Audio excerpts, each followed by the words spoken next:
Actually, go with it. All right. So we're going to continue on with today, and another special person. Trust, I've sent this person a million emails asking for help and random questions and different student profiles. So this is an office that you're definitely going to have to interact with on some capacity. So you might as well lock in now and listen to everything and just get plugged in. But I want to pass things over to Genesis from Financial Aid, just so you can introduce yourself and your office and what you provide. Good afternoon, everyone. Well, almost afternoon. Good morning. My name is Genesis Muse. I am the Associate Director in the Financial Aid Office. And so, like Pat has already stated, you guys, you need me, I need you. So that how you guys have to figure out how to pay your bill once you actually register. So with my office, we help students through the whole process, through beginning of the FAFSA form to end of your bill getting paid, and help with books if needed. So I have an awesome team of people with me. I can't remember who I gave the layout to, but based on your last name in the alphabet, you do have a specialist where you can contact if you need additional information or have questions. You can reach out to me, but I'm not going to lie to you. Some days are better than others. So if you can also reach out to my colleagues, they are there to help. So at any time during this, if you need to ask a question, please feel free to stop me. You can unmute yourself or you can put it in the chat. I just have to remember to look at the chat. So we're going to go ahead and just get started with Financial Aid 101. Again, jump in whenever you need to. Oops, wrong one. All right, sure. Okay, can you guys see this? I'm going to make the screen bigger. Yep. Perfect. I just got to move this out the way.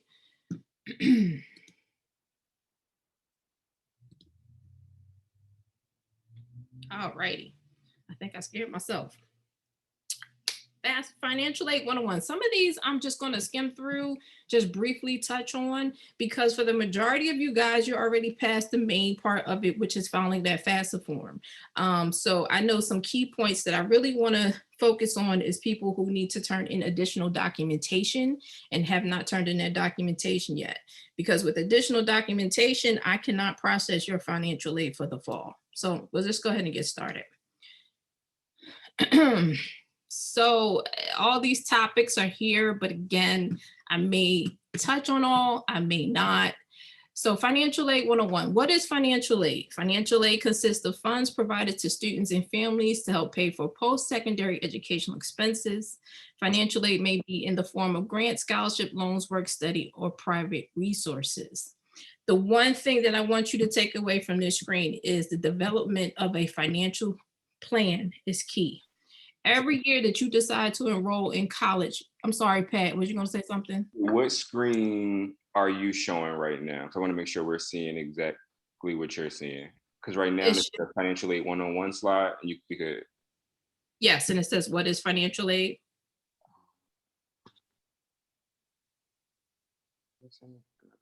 No, right now we're seeing basically just your PowerPoint screen from the Go to My PC piece. We're not seeing the presentation.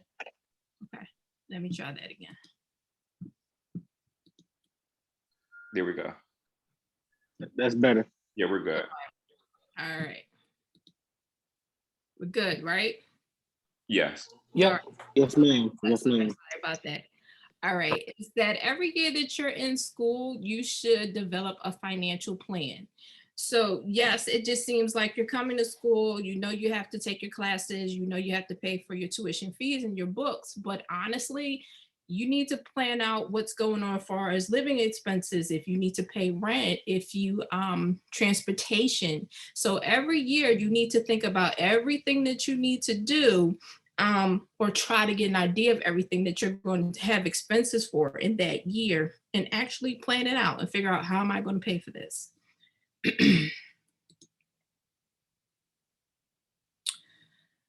So in order for you to receive financial aid, you have to complete the FAFSA form. It's the free application for federal student aid.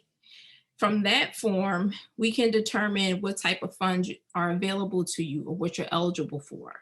So the funds can either be from federal, state, or institutional. And then, you also have your federal work study. So again, it's just 3 areas where funding comes from, which is federal, state, and institutional. But the only way for us to determine what you're eligible for, you need to file a FAFSA form every year. And to file the FAFSA form, you can do that at studentaid.gov. You can apply online. Or you can also go through your mobile app, My Student Aid mobile app. I have not tried to complete a FAFSA form on my phone. Maybe I will, just to see how that process is. But usually I tell students go to a actual computer or their tablet, desktop, and complete the FAFSA form, studentaid.gov. If you have questions about the FAFSA form, there are representatives available, and that number is 1-800-433-3243.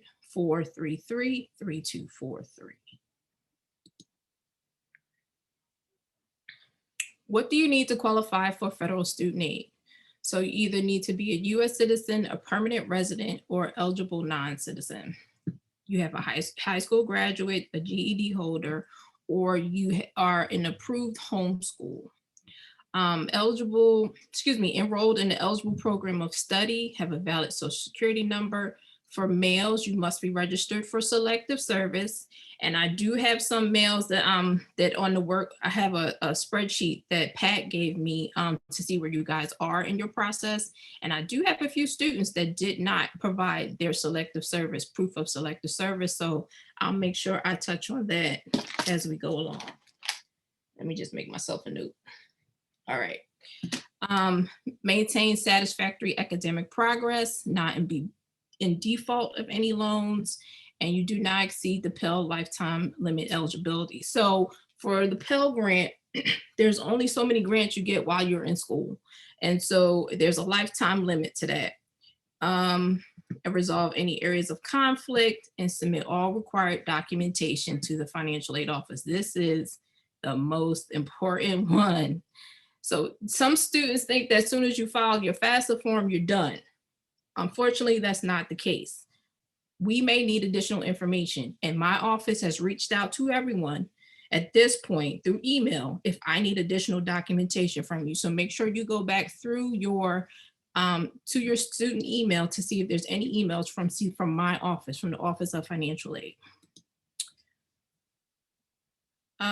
What do you need to complete the application? Driver's license if you have one, social security card or alien registration card. For 21-22, we're in the 21-22 academic year, you will need the 2019 tax information for yourself and your parent if you're dependent or independent, and I will go over that. So this is one of the major questions on the FAFSA form that students kind of get held up on, of whether or not they're dependent or independent. So unfortunately for my parents, some think that once you turn 18, you don't need my information anymore. You're grown, you're on your own. That is not the case with the federal government in the FAFSA. Unless you can answer yes to any of these 10 questions, you will be responsible for getting your parent information. So it says here, an independent student. If you answer yes to any of the questions, then you may be an independent student. You may not require to provide parental information on the FAFSA. For dependent students, if you answer no to all of these questions, then you may be considered a dependent student and may be required to provide parents' financial information when completing the FAFSA. Now, there are special circumstances where a student cannot provide parental data, but that's where you need to get in touch with our office and we need to have a conversation to figure out the best way to move you forward. So to be considered independent, that means you do not need parental data. You must be 24 or older by January 1 of the school year which you're applying for financial aid. Are you married or separated but not divorced? Will you be working towards a master or doctorate degree? Do you have children who receive more than half of your support? Do you have dependents other than children or a spouse who live with you and receive more than half of their support from you? Are you currently serving on active duty in the U.S. Armed Forces for purposes other than training? Are you a veteran? At any time since you turned the age 13, were both of your parents deceased? Were you in foster care, or were you a ward of the court or dependent of the court? Are you an emancipated minor, or are you in a legal guardianship as determined by the court? Are you an unaccompanied youth who is homeless or self-supporting and at risk of being homeless? So when it comes to certain questions in here, even if you answer yes, we may ask for additional documentation. So like far as a veteran, we're going to ask you for your DD 214. If you are under legal guardianship other than your parent, we're going to ask for the court document. If you were a ward of the court or in foster care, we're going to ask you for that documentation. So you just can't simply answer yes and we don't follow up. We have to ask you for additional information.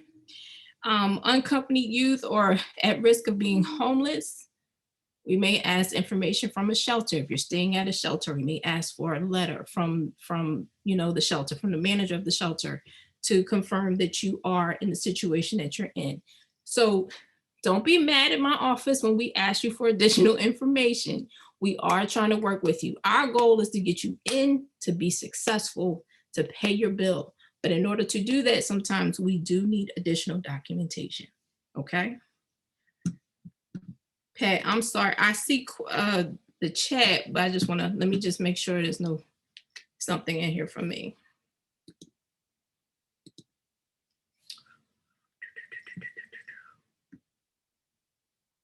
Same here, Richard. Thank you. You're welcome. What is selective service exactly? I have a caseworker who helps me put the financial aid, and she told me I was done with financial aid, but I don't remember the selective service part. All right, Shane, I will double check to see whether or not you are one of the people I need selective service information for. Because on the FAFSA, there was a question in there for males that says, if I am not registered, could you please register me? So it's possible that you did do that, but I will confirm a little bit later, okay? Okay. But thing is, I gotta go right now. So I gotta leave the meeting like right now. So it's so I was gonna ask ask somebody if they could just like, if I could just like email them, they give me like the information that I missed. So Like Shane, we'll provide you with the recording of this, but then if you have any additional questions, we'll provide Genesis contact information if you wanted to follow up to get more information. But we'll provide the recording to you for sure. So I don't know if you froze or just not understanding. Yeah, but well, thank you. I can't wait to get that recording then. Yeah, I got you. All right. Thank you. Have a blessed one. Man. You too. Peace, bro.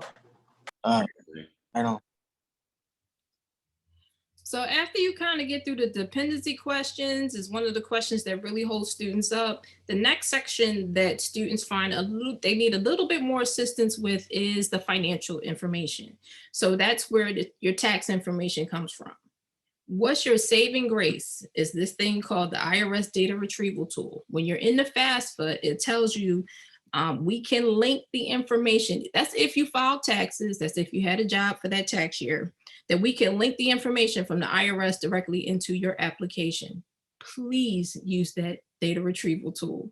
It will save you so much time, so much heartache. The information will come directly from the IRS into the FAFSA. All you have to do is hit next and move on. Unfortunately, sometimes students cannot use the data retrieval tool, students and or parents. If that is the case, then you will need your tax information in front of you to complete the questions. The questions on the FAFSA tell you exactly where to find the information. It says line, XY, whatever. You find the line on the 1040, you complete the information. But if you can use the IRS data retrieval tool, please do it. This bar gets on my nerves. Okay. um, Again, it's just still talking about the IRS data retrieval tool for students or parents that may have had to amend their taxes. Unfortunately, you cannot use the IRS data retrieval tool. You would have to manually insert the information. But it's not that much trouble, but I guess maybe I've been doing this for too long, but you just have to read it. You just have to read the question and find out where the answer is.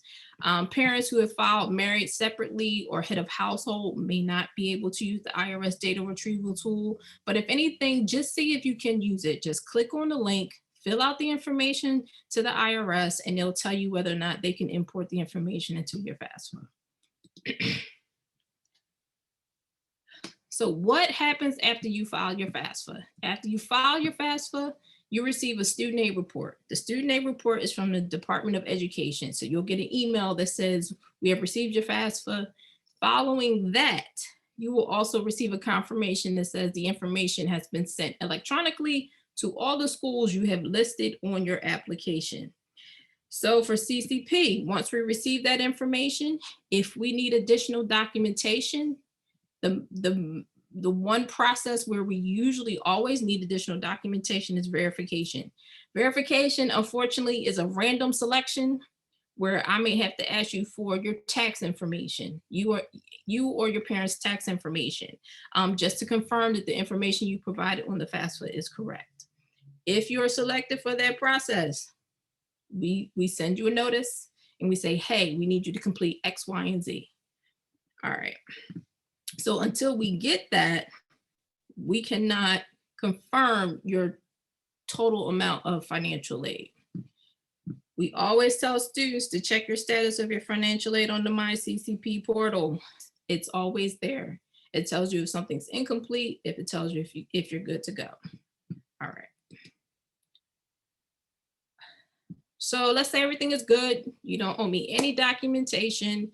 This is where we put your package together. You also receive an email about your financial aid package, and it tells you about the award you were eligible for. So whether it was scholarships, grants, grants like the Pell Grant, the Fee Estate Grant. But the Fee Estate Grant, we had to do more verification, so you may or may not see that on your award letter. Don't get nervous.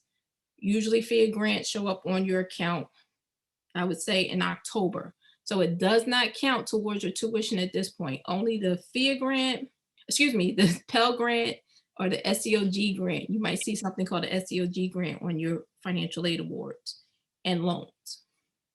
Now, for loans, I'm not gonna lie. Some of you, I saw that you already accepted your loans, but you're not even registered. So you truly don't even know if you need your loans. And I'm going to tell you to be very cautious with taking out loans, because when you're done for a year, got your bachelor's degree, moving on to your master's, you do not want to have to pay the federal government back $500-600 a month because you've taken out loans all through your college career. If you can avoid loans at this point, because I'm gonna be honest with you, most of the time the Pell Grant, and I don't know if some of you are, if you're Cato scholars, your tuition is paid for. So, and you even have some money for books. So if you can avoid loans, please avoid them. If they are there, if you need them, just be mindful and cautious of how much you're borrowing and what you're borrowing, because in the end, you have to pay that back. All right, federal work study. If you find a job on campus, since now the campus will hopefully be reopened, you can work in between classes, make a couple bucks for transportation, food, whatever, throughout the week, and you'll get paid. You'll get a paycheck bi-weekly. But all those things are on the award letter. It tells you if you're eligible for any of those things. Alternate funding, I tell students all the time, find scholarships. CCP has scholarships. It's a general application. All you have to do is complete it, and it will match you to scholarships, and that's more money. That's more free money that you have towards tuition fees, books, transportation, living, whatever. I'm sorry. Let me see. I see the chat. I see the chat. Let me see.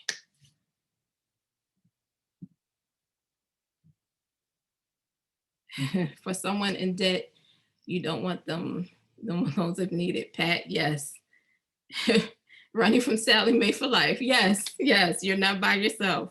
Does the work grant still count if you have a job off campus? Yes, if you still want to, if you want to work, if you're eligible for work study, just to work in between classes, because maybe you have a break for 3 hours and you're not going to go study, whatever. Yes, you can have both. That's your choice. All right. So what is considered an incomplete financial aid application? So it's a FAFSA that's not signed by you or your parent. There's conflicting data information in the FAFSA. Maybe you transposed your social security number, or excuse me, or you did not enter your legal name. You did not answer all the questions. For citizenship, maybe Department of Homeland Security couldn't confirm your citizenship. You were selected for verification, but the office could not verify the data. So anything could be for an incomplete FAFSA application. If you have an incomplete FAFSA application, get in touch with my office. We will help you. We'll figure out why it's incomplete. All right. So if I am missing documentation from you, this is where you submit it. On the My CCP portal, you will go to the student tab. Under the student tab, you will go to financial aid forms, and you will see forms for 21-22. So you'll see like 21-22 verification worksheet. If you're selected for verification, you may have to complete something called a V1, V4, or V5 worksheet. In the email my office sent you, it tells you exactly which form to complete. In that form, you can attach any documentation that we are asking for, submit electronically. It comes to my office. We will start to process your aid or complete the process of your aid. All right. I talked about this already, verification, what you need to provide, tax information. Some students need to provide a copy of their high school diploma, but depending on your worksheet, it tells you exactly what we need. All right. This is just an example of what a transcript looks like, a tax transcript. If we ask you for tax information, you may need to get that information from the IRS. How do you do that? You would go online to irs.gov/transcript and actually put in your information, and you can download your transcript and you can send us in a copy. Or you can have it mailed to you, and their number is 1-800-908-9946. But again, that's if we need it. Please do not send in documentation that we do not need. All right, so we've gone through processing aid. Now you need to maintain it. And to maintain financial aid, you must complete have or be up to par on something called Student Satisfactory Academic Progress. We call it SAP. So there's a qualitative and a quantitative measure. GPA, we're looking for a 2.0 and above. Quantitative, that means that you have to complete 67% of your attempted credits. So to make this simple, let's say you're registered for 12 credits, you passed 9 of those 12. You've maintained 67% of your aid. Anytime you do not maintain satisfactory academic progress, you can go into a warning status, a probation status, or a suspended status. So reach out to your coaches. You guys have an awesome network of people behind you. Reach out to your coaches when you're starting to have trouble with your classwork. Reach out to counselors. Like, do whatever you need to do before you get to that point where your grade may turn into something you do not want. Okay. Financial aid, we will tell you every step of the way where you are. If you're in good standing, warning, probation, or suspended. And then that's when we have conversations. And trust me, I keep calling him Dr. Perkins. I'm claiming it for him. Director Perkins, he's one of the people that always call me and say, hey, let's have a conversation, and we talk about it. All right, let me see, just in the chat. Sorry, so my slides are not showing again. I didn't know that, guys. I don't know what's going on. I don't know why this thing keeps moving on me. Do you see the important deadlines? Yes. Okay, but when I go through the slides, you don't see anything. Well, we see it, but it just stays on the same slide. Oh, maybe if I keep it like this, let's see what happens. So the important deadline dates, please pay attention. The FAFSA every year opens up October 1st for the next year. So you can always file early, get it done out the way for the upcoming academic year. Payment, tuition, and fee deadlines, all these things you can find on the academic calendar. So just pay attention to specific dates. Let me see. Did it move this time? On helpful tips, yes. Yeah. Yes, it did. Yeah. So maybe it's just something with my screen being big. I don't know. So helpful tips: expedite the financial aid application process to reduce verification risk. Use the IRS Data Retrieval tool. Financial aid eligibility may be at risk if you withdraw, repeat, or fail any classes. So again, talk to your system, talk to your team, the people you have with you before you drop a class, or if you're in trouble with a class. Check your student email account. I'm going to get on some people's nerves and say daily. Check it. Also, we have financial aid TV, little blurbs, little clips of, like, if you want to know what SAP is, again, you can go to their website and they'll tell you exactly what it is, what verification is. Just click on it. It's like a, I don't know, 15, 20-second video, and explains everything to you. So we have videos out there to help you guys with maybe questions that you have through the financial aid process. Before I go to your turn, before you guys hit me with some questions or more questions that you have, I do want to talk about the bookstore credit. It's not in here. So if you have enough financial aid over your tuition and fees, 2 weeks before the semester starts, you will see a bookstore credit. You can go to the bookstore, purchase your books with that money. But remember, that is your money that you're spending. It's not free money. It's not money from anywhere. It's your financial aid money that you're using to purchase your books. Selective service. If you owe me anything for selective service, their website is SSS.gov. You need to go on that website and register and send me the confirmation that you're registered for selective service.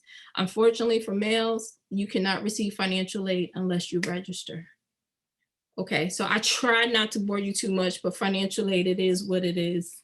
I can't make it more entertaining, I'm sorry. But I see the questions in the chat, but if you guys want to unmute yourself and just talk to me, I'll be happy to do that. Is there like a deadline for applying for a financial aid? I don't know if you spoke about it. I mentioned important deadlines, but yes, so the priority deadline every year is April 15th. Okay. But again, you can start right after October 1st for the next upcoming year, because the application is open October 1st every year. Okay, thank you. You're welcome. Hi, do I have a question? About the FAFSA is on October 1st, so we had to do an application for 5 steps that we had to do the FAFSA of the CCP website. I'm sorry, Richard, repeat that. On FAFSA on October 1st to April 15th, we had to do 5 steps of application to do it on the CCP website. Mm-hmm. Okay. How come it's in? I mean, on important deadlines, how come it's important to do the money that we shall earn it on FAFSA? You said, why is it important to do the? I said, how come it's important of the the communication of the money in FAFSA? Because the bill is due, I believe, the first week in August. It's either the first week or around the 9th. And so if the bill is not paid for, they can drop you for non-payment. Okay. And then you might be scrambling trying to find your classes again, and you may get some classes that you don't even want, like it doesn't fit into your schedule. Like some of you guys at this point, I think you are registered, so you know what your schedule is. And for those that work, like they're planning their schedule around that. But if they're dropped for non-payment, it's possible those classes can be removed, and then they're scrambling for new classes. Okay.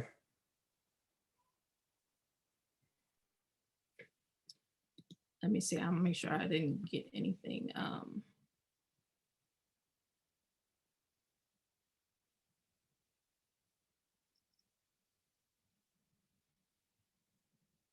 So to find out, you said, when will we find out about books we need for class, Gregory? Honestly, if you already have your schedule, you can go to the bookstore website and actually put that information in, and you can see what books are there. Now, some professors at this point may not have their actual order in for books, but some do. And you can see what the books are, what's required, and how much the book is going to cost you.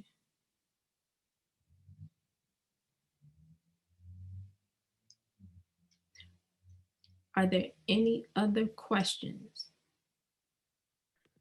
Yeah. How we get to the bookstore that we shall CCP website? Yeah, so if you go to ccp.edu and in the search, just type in bookstore. You know what? Let me see. And we can definitely, next week, we're going to get more into the My CCP page and portal. So that's a great question, Richard. And we'll definitely do that with you next week. So, Okay. yep, it's a great question though. Because also we have, I don't know if you know, one of our support coaches is a book finding wizard. He goes by Shane Nelson. Okay. So yeah, Shane will definitely give you some tips and tricks through the bookstore and help you out with that. Okay. I'll do my best. So I guess Shane finds those books a little cheaper. I've been known to identify a 5-finger discount here and there. Okay, I can work with that. No problem. Guys, did you think for the coaches, did you think anything that I missed? Anything you need me to talk about for your group? I'm not